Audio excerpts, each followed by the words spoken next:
Well, the Nigerian stock market exchange fell Wednesday, March 1st, as investors digested the news of Bola Ahmed Tinubu as Nigeria's president-elect. The all-share index closed trading at 55,508.61 points, down 0.53% from where trading started. The market was up 4.88% in February, despite the issues of fuel and cash scarcity. And so far this year, the market is up over 8%. All right, Rice business analyst Bode Oshoshimi joins us now. Actually, Muktar Mohammed, who of course is the CEO of Finance with Muktar, he joins us. He's live in the studio. Muktar, it's good to see you. Thank you so much for joining us. I guess if the market and the way it moves, a lot are saying that, okay, it dropped because that is the NGX, so dropped because of, I guess, following reactions to the announcement. But today the market is up 29 basis points, right? So how do you interpret this when you look at the market movements? Well, the drop yesterday was attributed to one stock, Airtel Africa. Though other sectors really did lose this today, but not so much. But Airtel Africa dragged down the index, and then today Airtel Africa also have dragged up the index again, because Airtel Africa again, even if we had some stocks like NCE 30, NCE 50, NCE, all the variables, the insurance sector was down, the banking sector was down. So, but the fact that Airtel was up, the index was up. Great.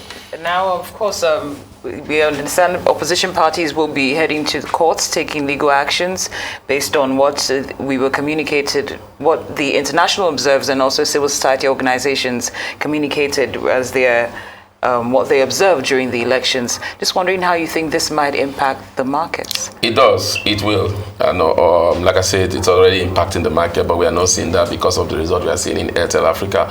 Going up and down. Definitely, most of the key indices of the market are not responding positive. Remember, before now, we've priced it in the peaceful election, the pro-market candidates, the three leading candidates are pro-market. They were all priced in at a point, but now the market is responding to the market first of all will respond to the peaceful election, which we definitely had, but we have a challenge now. The market is responding to the irregularity in the process. So that's what the market is responding to now. So definitely, if you look at 2014, 2015, the market responded immediately. President Goodluck Jonathan said, look, I've said defeat, the market respond positively. Even 2019, when President Buhari came, the same thing, the market. This is the first time you have the market going ups and down. That has to do with the irregularity. And again, because of the kind of irregularity, especially when it has to do with the beavers and issues that have been of strong controversies. All right, now, Muktar, can you reconcile this for us? The market fell yesterday, of course, as we've already discussed, but during February, which saw businesses impacted by fuel and cash shortages, it was up to 4.8% and year-to-date.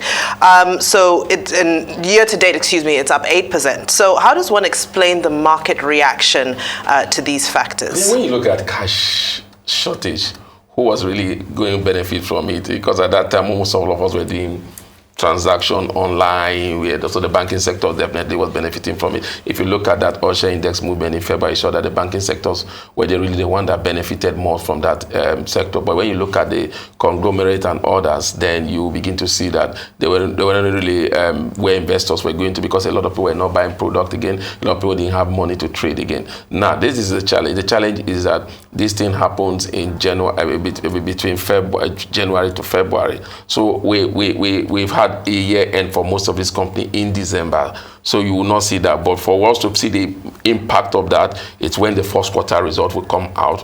Then will now begin to analyze it via the first quarter result. Before that, that's when you begin to see those impact. But now, definitely those impact are there, but you cannot put a certain number to it until those numbers come out from the quarterly result from most of these companies, the banking companies, the insurance company, the conglomerate, all of them. So by the time they start bringing in the result, we'll begin to see the impact of this cash shortage. But for now, we might not see it there at all.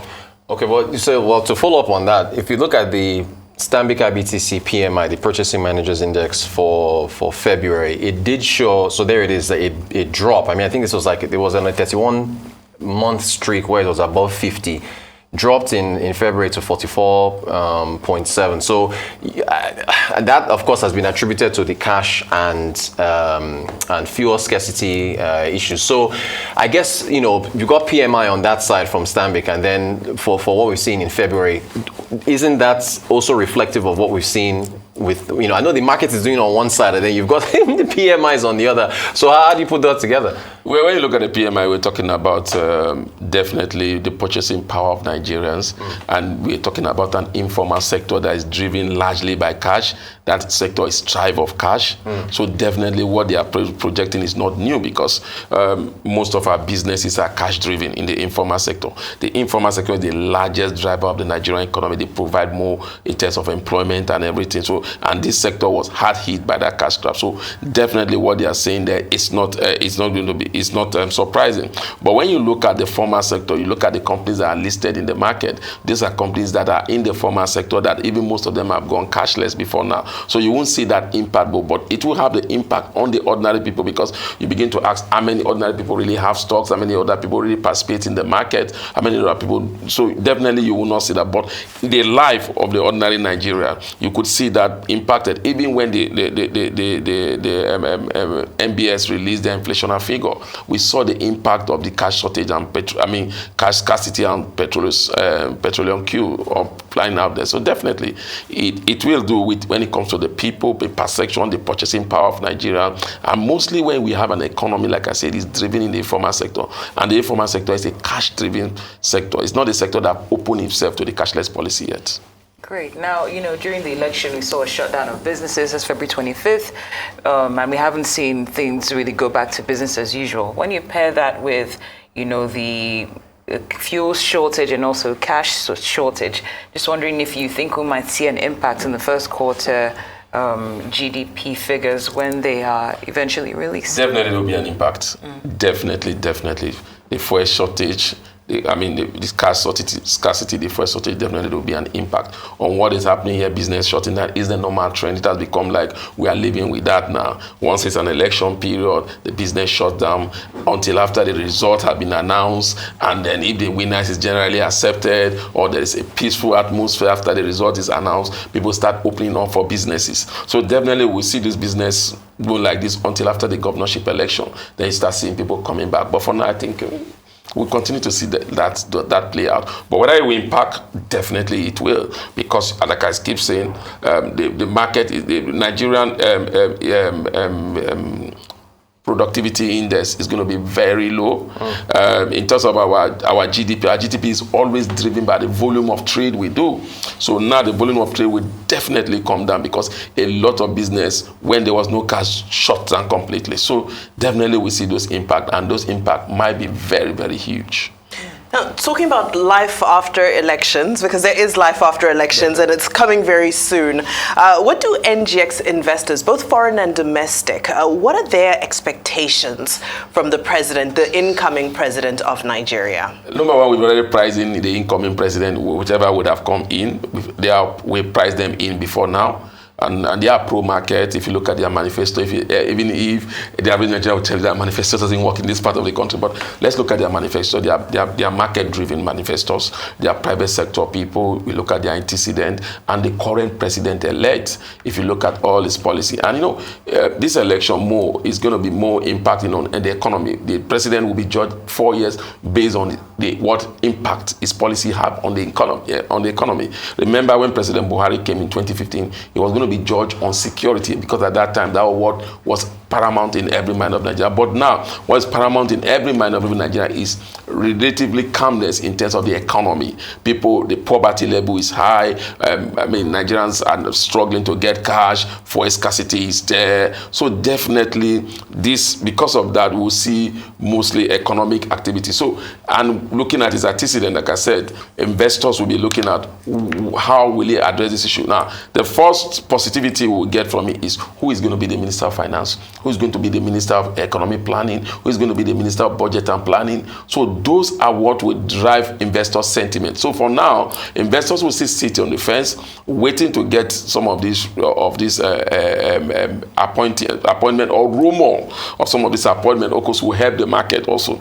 So, but if those appointments are not coming favorably. Like I keep saying, in 2015, when President Buhari came, the market responded positively. The election was peaceful. President Jonathan conceded defeat. But when it took him up to 6 months or 7 months to get the cabinet, the market responded negatively. And that negativity, it took a lot for the market to get to where it is now. So definitely, we'll have to see if the president will hit the ground running.